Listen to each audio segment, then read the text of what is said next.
कचहरी के अंदर कोई ना कोई बैठने का दिया होता है।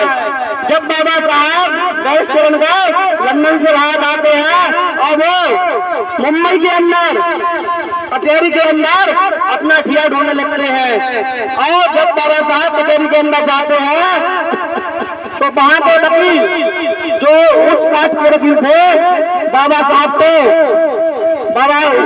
ऊपर तंज कसते हुए, बाबा साहब की मजाक बनाते हुए कहते हैं, ए महाजाति के वकील, ए दलित समाज के वकील, तू तो बाहर से पढ़ लिख करके आया है, तुझे जरूरत नहीं है कचहरी के अंदर बैठने की, तू तो कहीं भी बैठ जा बाहर और तेरा काम चल जाएगा।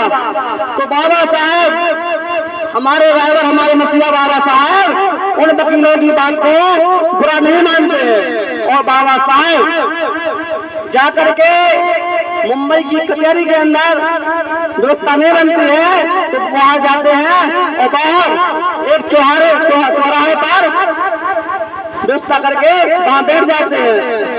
बाबा साहब का खर्चा पानी चलने लगता है क्योंकि वहां छोटे छोटे केस आने लगते हैं।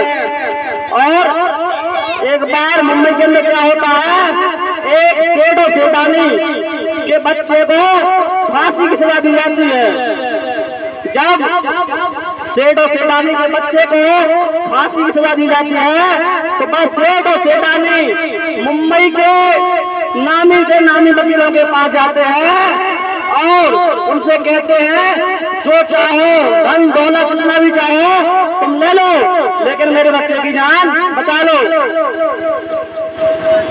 तब उस मुंबई के अंदर ऐसा कोई वकील पैदा नहीं होता है कि वो बाबा साहब के अलावा कोई वकील उस बच्चे की जान बचा ले। तब बाबा साहब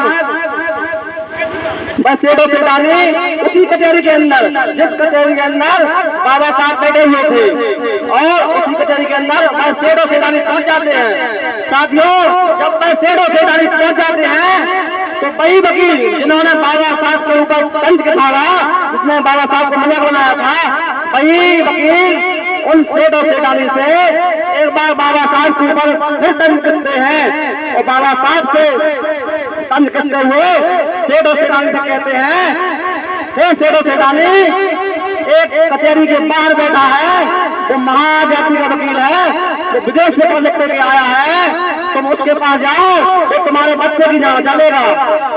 तब बस सेठ और सेठानी, जिसके बच्चे को 10 दिन के अंदर फांसी दी जानी थी, मैं सेठ और सेठानी रो बिलखते हुए वकील साहब के पास पहुंचते हैं। जब बाबा साहब के पास पहुंचते हैं और बस सेठ और सेठानी अपनी पूरी बात रखते हैं तो सेठ और सेठानी की बाबा साहब जब बात सुन लेते हैं, पहली बात तो वो मना कर देते हैं, क्योंकि बाबा साहब कह देते हैं कि इस मुंबई के अंदर ऐसे वकील हैं जो अपने आप को कानून का घर तक पहुंचते हैं और कानून को अपनी जेब में रखते हैं। तो साथियों, जब बस शेर कहने लगता है कि अगर हमारे बच्चे की जान नहीं लगेगी तो हमारे घर से एक अर्जी नहीं, साथियों एक अर्जी नहीं, दोनों अर्जी निकलेगी, क्योंकि एक तो उस बच्चे की अर्जी निकलेगी और उसके साथ साथ बच्चे के साथ साथ उसकी माँ की भी निकलेगी, क्योंकि बच्चे मरने का दुख मैं तो सह लूंगा, लेकिन हमारे जो बच्चे की माँ है वह बच्चे का मरने का दुख नहीं सह पाएगी। तो बाबा साहब को जब अपनी माँ भीमाबाई की याद आ जाती है साथियों, और बाबा साहब माँ की याद करते हुए उन सेठों सेठानी को हामी भर देते हैं कि मैं तुम्हारे बच्चे की जान बचाऊंगा। तब कोर्ट लगता है, सारे वकील एकजुट होते हैं और भरी कोर्ट में जब बाबा साहब पहुंचते हैं तो कोर्ट के अंदर जब उस बच्चे को जज द्वारा फांसी की सजा सुनाई जाती है, तब बाबा साहब कहते हैं, जज साहब आप फांसी की सजा सुनाइए, आपको जो सुनाना है सुनाइए, मैं कुछ नहीं कहना चाहूंगा। तो जब वकील दूसरे पक्ष का होगा जो वो अपने पूरे सबूत रख देता है साथियों, और जब उस बच्चे को जज द्वारा फांसी की सजा सुनाई जाती है, बात पर विशेष ध्यान देना साथियों, जब उस बच्चे को जज द्वारा फांसी की सजा सुनाई जाती है तब बाबा साहब कुछ नहीं बोलते हैं। और बाबा साहब फांसी की सजा सुनने के बाद जब उस बच्चे को फांसी के लगाने के लिए जल्लाद लगाते हैं तब जब उस बच्चे के गले में फांसी डाल दी जाती है साथियों, तब बाबा साहब बोलते हैं कि रुक जाइए, आप उस बच्चे को फांसी नहीं दे सकते क्योंकि आपने केवल फांसी की सजा सुनाई है, मौत की नहीं। उस बच्चे को केवल फांसी की सजा सुनाई जाती है।